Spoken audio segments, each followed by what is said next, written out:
अस्सलाम वालेकुम स्टूडेंट्स, आज हम करेंगे मैथ्स क्लास 10 फेडरल बोर्ड का chapter number 1 that is complex numbers. आपके पास इसकी एक्सरसाइज 1.1 है जो हम इस वीडियो में स्टार्ट करेंगे। ठीक है, उसका क्वेश्चन नंबर 1 देख लेते हैं। क्वेश्चन नंबर 1 आपके पास है simplify and express in terms of iota y. आपको ये क्वेश्चन नंबर 1 दिया गया है, इसमें आप चेक कर लें, आपको कोई भी आयोटा का साइन नहीं दिख रहा। आयोटा क्या होता है, इस तरीके से आपको आयोटा का सिंबल दिया होगा।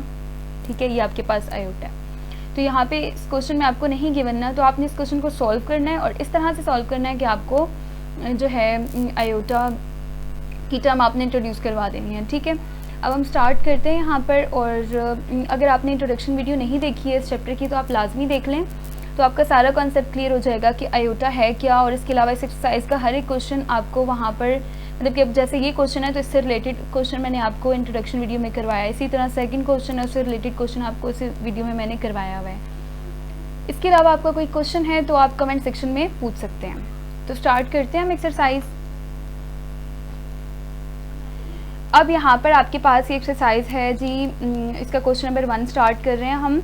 उससे पहले आपको दो चीज़ें यहाँ पर याद रखनी हैं। पहली तो आपके पास ये है कि आपको क्या करना है, यहाँ पर याद रखना है कि जो आयोटा स्क्वायर है ना वो किसके इक्वल है, -1 के, और जो आयोटा इक्वल है वो किसके इक्वल है, √-1 के। ये दो फार्मूलाज आपने याद रखने हैं।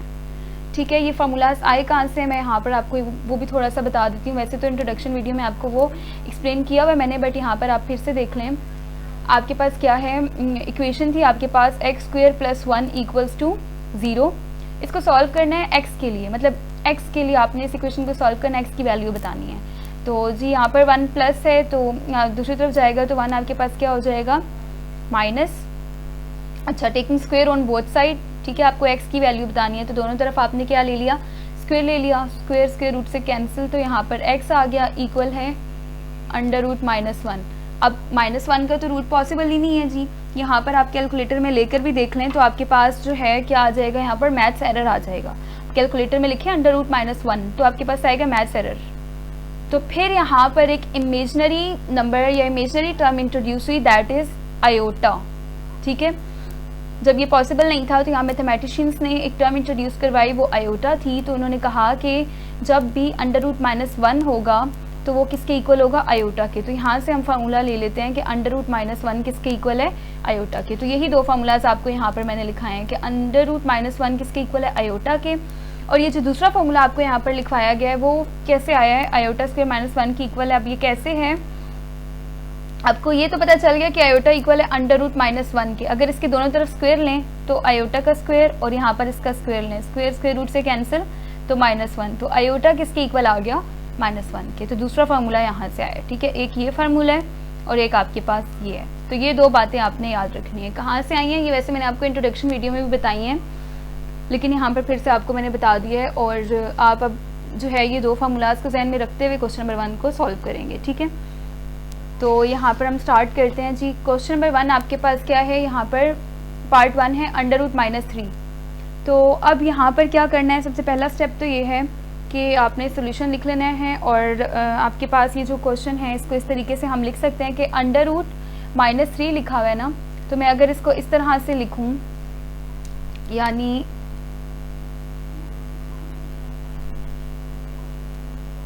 (3 × -1), आप इसको सॉल्व करने के आंसर आएगा 3 1 3 और माइनस वैसे, यानी -3, यही आंसर आएगा।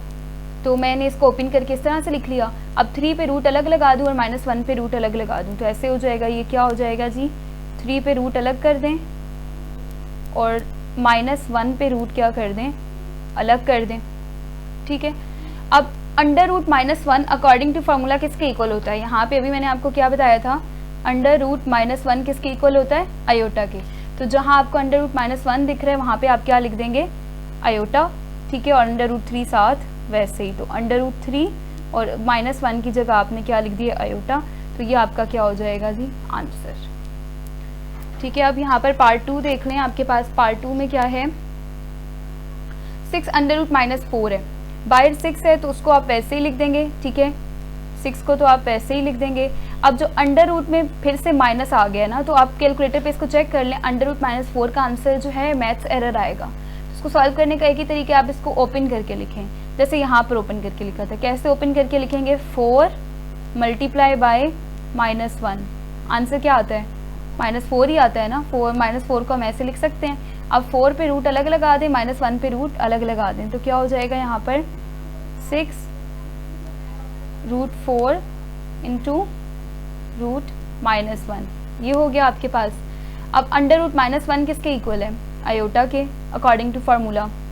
तो 6 और 4 का रूट क्या होता है? स्क्वायर रूट ऑफ 4 क्या है? 2। स्क्वायर रूट ऑफ 4 है 2, क्योंकि 2 2 क्या होता है? 4। तो रूट ओपन किया तो आपके पास क्या आ गया? 2। और अंडर रूट -1, यहाँ पे हमने इसकी जगह क्या लिखा था? आयोटा। तो अगेन अंडर रूट -1 किसके इक्वल है? आयोटा के। ठीक है, तो यहाँ पर आपके पास ये हो गया। अब रियल नंबर्स को आपस में मल्टीप्लाई करवा दें। 6 2 12। ठीक है, तो आपके पास आंसर क्या आ जाएगा? 12 आयोटा। ये आपका क्या हो जाएगा इस क्वेश्चन का आंसर।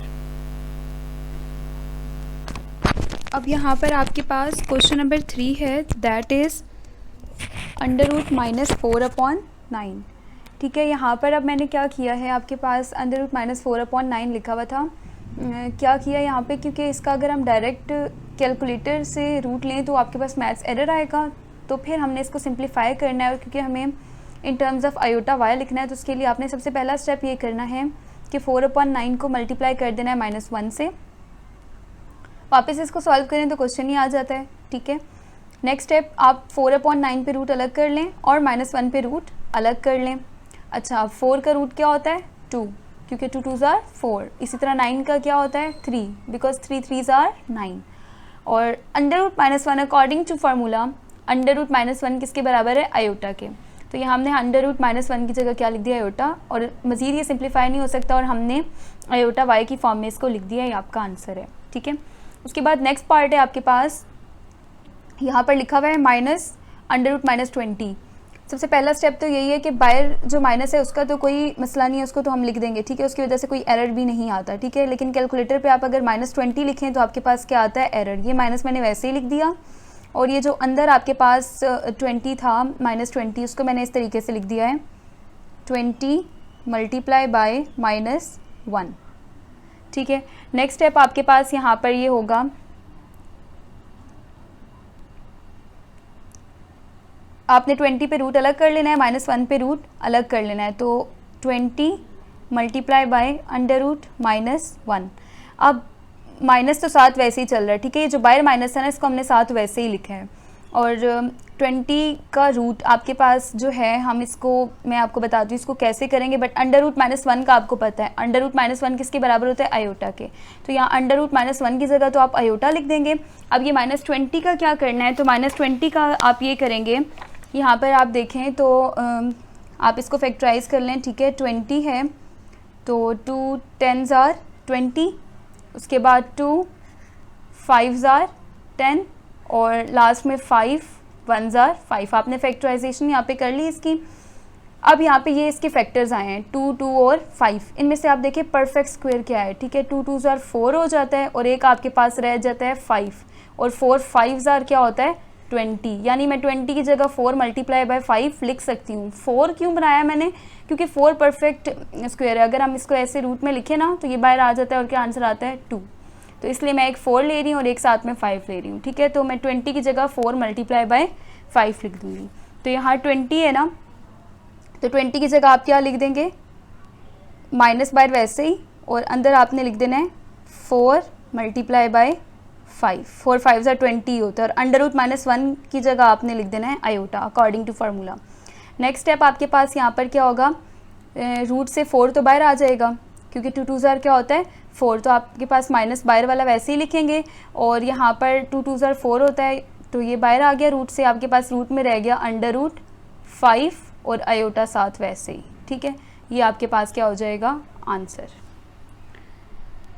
अब आपके पास नेक्स्ट क्वेश्चन है, यहाँ पर पार्ट 5 है क्वेश्चन नंबर 1 का ही। तो उसमें आपने क्या करना है जी, 4 माइनस अंडर रूट -60। 4 और माइनस तक तो ठीक है, -60 आप अंदर लिखें रूट के कैलकुलेटर पे, तो मैथ्स एरर आएगा। इसको हम सॉल्व करके आयोटा की फॉर्म में लेकर आएंगे। कैसे लाएंगे? सबसे पहले आपने क्या करना है जी, क्वेश्चन में यहाँ पर आपने 4 माइनस वैसे ही लिख दिया और यहाँ माइनस को आप सेपरेट करेंगे, 60 मल्टीप्लाई बाय -1 हमने इसके लिख लिया। आंसर तो -60 ही होता है, ठीक है। अब 60 पे रूट अलग कर लें, -1 पे रूट अलग कर लें, तो यहाँ पे क्या हो जाएगा 4 √60 मल्टीप्लाई बाय √-1, ये हो जाएगा। अब यहाँ पर 4 माइनस √60 वैसे ही लिख दें, ठीक है। और √-1 अकॉर्डिंग टू फार्मूला किसके बराबर है, आयोटा के, तो √-1 की जगह आपने क्या लिख देना है यहाँ पर, आयोटा। अब यहाँ पर आप अगर देखें तो 60 को हम मज़ीद सॉल्व कर सकते हैं, ठीक है। बुक के एंड पे अगर आप आंसर देखें तो वो आंसर लाने के लिए आप 60 को मज़ीद किस तरह से सॉल्व करेंगे, 60 के यहाँ पर फैक्टर ले लें, ठीक है। 60 के क्या आ जाएंगे जी, 2 3 ज़ार 6 और 0 साथ वैसे लिख दिया, 2 0 ज़ार 0, ठीक है। उसके बाद 2 1 ज़ार 2, 1 इस पे कैरी, ये 10 हो गया, 2 5 ज़ार 10।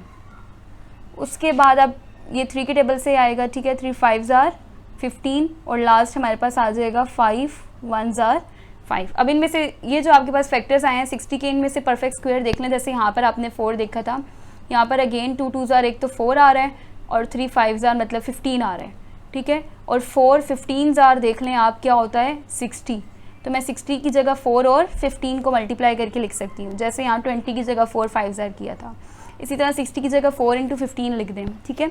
तो रूट में आप 60 की जगह क्या लिख देंगे, 4 × 15, 4 माइनस √4/15, ठीक है। 4 × 15 आपने लिख दिया यहाँ पर।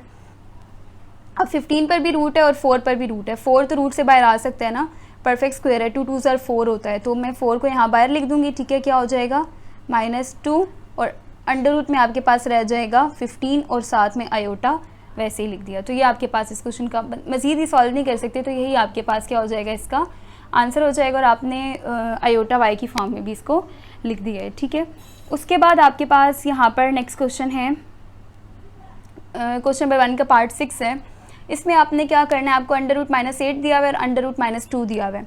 सबसे पहला स्टेप तो यही है कि आप पहले वाले अगर अंडर रूट को सॉल्व करें, दूसरा बिल्कुल अगर आप निगलेक्ट करें, सिर्फ फर्स्ट है तो इसको कैसे सॉल्व करेंगे, आप यहाँ पर इसको यूँ लिख सकते हैं, -8 को 8 मल्टीप्लाई बाय -1, ठीक है, और ब्रैकेट लगा लें, ठीक है। और दूसरा वाला साथ मल्टीप्लाई हो रहे हैं ना दोनों, इसलिए ब्रैकेट लगा लें, इसका मतलब ये है कि मल्टीप्लाई हो रहे हैं। और -2 को भी हम इस तरह लिख सकते हैं, 2 मल्टीप्लाई बाय -1, ठीक है। नेक्स्ट स्टेप ये होगा कि 8 पे रूट अलग कर लें, -1 पे रूट अलग कर लें, तो √8 मल्टीप्लाई बाय √-1, ये आपके पास इस तरह हो जाएगा। और यहाँ पर 2 पर रूट अलग कर लें और -1 पर रूट अलग कर लें, ठीक है। ये एक्स्ट्रा मैंने लगा दिए, अच्छा, -1 पर रूट अलग कर लें। अब आपने क्या करना है जी, 8 का रूट आप यहाँ पर ऐसे लिख दें, √8, ठीक है। और √-1 किसके इक्वल होता है, √-1 किसके इक्वल होता है, फार्मूला के अकॉर्डिंग आयोटा के। तो -1 √-1 की जगह आपने यहाँ पर आयोटा लिख देना है, ठीक है। और ये मल्टीप्लाई किससे हो रहा है, यहाँ पर √2 वैसे ही लिख दिया और फिर से √-1 की जगह आपने क्या लिख देना है, आयोटा। अब ये दोनों ब्रैकेट्स आपस में मल्टीप्लाई हो रही हैं, तो आपने आयोटा को आयोटा से मल्टीप्लाई कर लेना है और रियल पार्ट को रियल पार्ट से। देखिए रियल पार्ट में दोनों के ऊपर स्क्वायर रूट है ना, तो आप क्या करेंगे, किस तरह से मल्टीप्लाई करेंगे, एक स्क्वायर रूट लगा लेंगे और दोनों को स्क्वायर रूट के अंदर लिख लेंगे, और दोनों मल्टीप्लाई हो रहे हैं ना, तो 8 मल्टीप्लाई बाय 2 कर लेंगे। और आयोटा को आयोटा से मल्टीप्लाई करें तो आयोटा आयोटा ज़ार आयोटा स्क्वायर, ठीक है। बेसिस सेम है, 1 1 मतलब पावर्स ऐड हो जाती हैं, तो 1 और 1 2 हो जाएगा, तो ठीक है, आयोटा का स्क्वायर। अब यहाँ पर नेक्स्ट स्टेप क्या होगा, 8 2 ज़ार 16 हो जाता है, ठीक है। आयोटा स्क्वायर किसके बराबर है, आयोटा स्क्वायर किसके बराबर है, फार्मूला के अकॉर्डिंग -1 के इक्वल है। तो यहाँ पर आयोटा स्क्वायर की जगह आपने लिख देना है -1।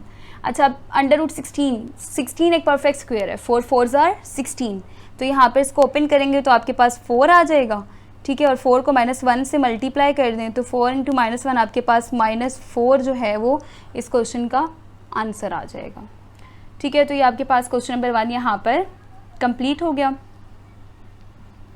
इसके अलावा आपका कोई क्वेश्चन हो तो आप कमेंट सेक्शन में पूछ सकते हैं।